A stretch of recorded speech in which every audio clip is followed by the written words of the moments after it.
Friends, आज का हमारा टॉपिक है चुनावी राजनीति। ये शुरू करते हैं। ये सिविक्स का 4th चैप्टर है। जो हमारा 3rd चैप्टर है वो लेटेस्ट सिलेबस के कारण डिलीटेड हो चुका है। कॉन्स्टिट्यूशनल डिजाइनिंग ऑफ इंडिया, यानी भारत का जो संविधान निर्माण वाला चैप्टर है वो डिलीट हो चुका है। तो इससे अगला चैप्टर है ये चुनावी राजनीति। तो क्या होते हैं चुनाव? एक नियमित अंतराल पर वोटर अपने प्रतिनिधियों को चुने और यदि इच्छा हो तो उन प्रतिनिधियों को बदलने की क्षमता है, वो चुनाव ही देता है। चुनाव का मतलब है चुनना, यानी लोग अपने नॉमिनेटिव खुद अपना वोट डाल करके चुने, वो होता है चुनाव। जैसे हमारे देश में चुनाव किस किस प्रकार के होते हैं। सबसे पहला जो पार्ट है वो है केंद्र सरकार।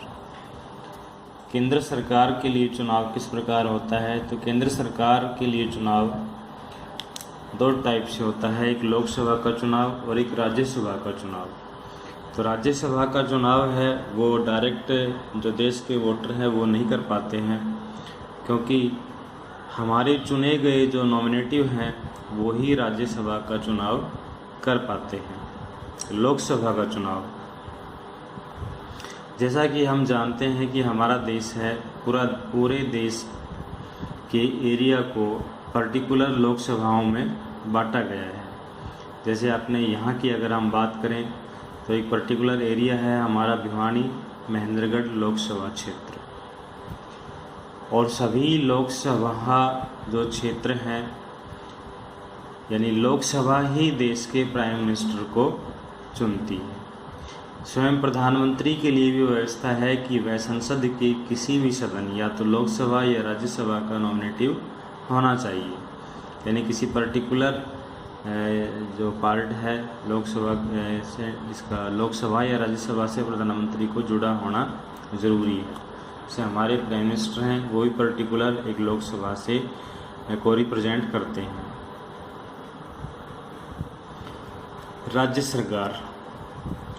राज्य सरकार में विधानसभा होती है। जैसे एक पूरा राज्य है, मान लो हरियाणा है, पंजाब है, बिहार है, तो जैसे देश को बांटा जाता है पर्टिकुलर लोकसभा क्षेत्रों में, ऐसे ही एक राज्य को भी पूरे राज्य में विधानसभाएं निश्चित की जाती हैं परिसीमन करके, और उनका एरिया निश्चित कर दिया जाता है कि उसके अंदर कितने ज़िले हैं, कितना एरिया है और कितने वोटर उसके अंदर हैं।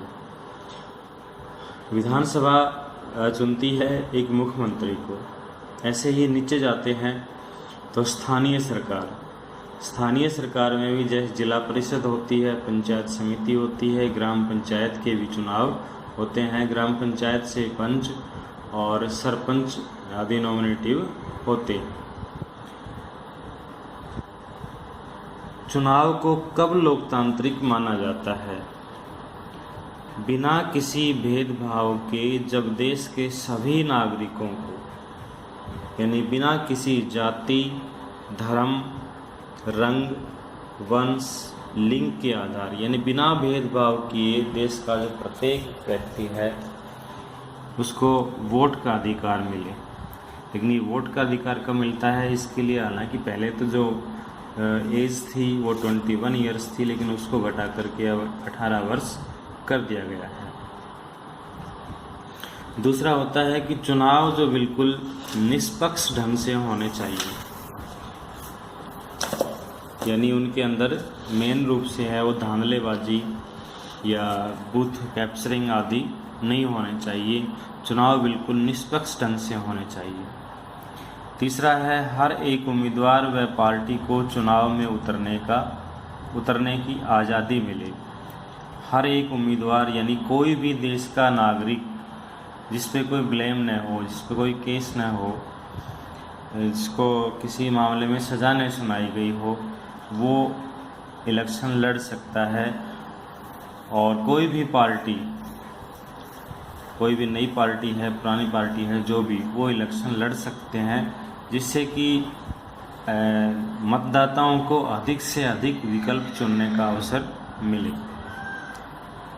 ऐसे ही फोर्थ है गुप्त मतदान की व्यवस्था हो। गुप्त मतदान क्या होता है? गुप्त ढंग से मत डालना, यानी हमने जो वोट डाला है वो ये जो पोलिंग बूथ होता है उसमें बैठे व्यक्तियों को ये पता न लगे कि हमने वो वोट है वो किसके पक्ष में डाला है। हालांकि ईवीएम में तो ये पता लग जाएगा, इलेक्ट्रिक वोटिंग मशीन है, उसमें जब वोटों की गिनती होती है तो उसमें पता लग जाता है, लेकिन जो अथॉरिटी होती है एट प्रेजेंट उस समय उनको ये पता ना लगे कि हमने वोट किसके पक्ष में डाला है। तो ये एक ऐसी अच्छी व्यवस्था है जो कि होना ज़रूरी है। गुप्त ढंग से मत देने वाला व्यक्ति ही भारी दबाव से बच सकता है। इस गुप्त व्यवस्था से सरकार में तब्दीली भी लाई जा सकती है और कोई कड़वाहट भी सामने नहीं आती। फिफ्थ है चुनाव एक नियमित अंतराल पर होने चाहिए। एक निश्चित अंतराल पर चुनाव होने चाहिए ताकि लोगों को समय समय पर अपने प्रतिनिधि, यानी कि अगर प्रतिनिधि हैं वो अच्छा काम नहीं कर पाए तो उनको बदलने का मौका मिले। चुनाव चिन्ह। चुनाव चिन्ह क्या होते हैं? सभी जो भी पॉलिटिकल पार्टीज होती हैं उनको उनकी जान पहचान के लिए चुनाव चिन्ह प्रदान किए जाते हैं। उदाहरण के लिए जैसे कांग्रेस पार्टी है, उसका चुनाव चिन्ह है हाथ, यानी हाथ का पंजा। जनता दल पार्टी है, उसका चुनाव चिन्ह है पहिया या चक्र।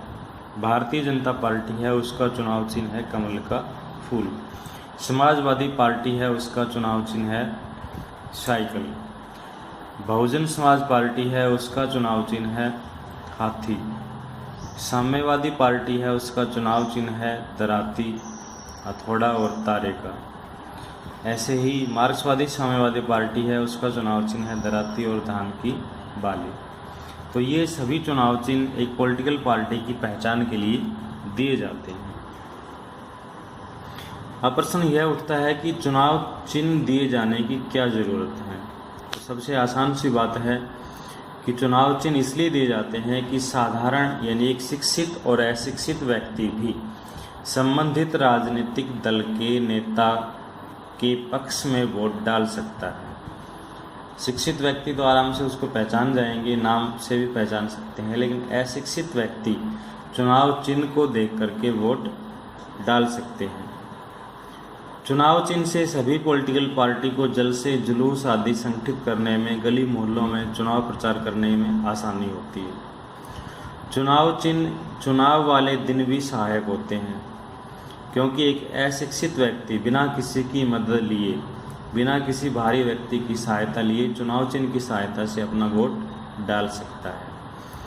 और फोर्थ है यदि एक निर्वाचन क्षेत्र में एक ही नाम के अगर एक से अधिक उम्मीदवार हैं तो चुनाव चिन्ह सबसे बड़ी हेल्प करता है। नेक्स्ट है मतदाता कौन होता है?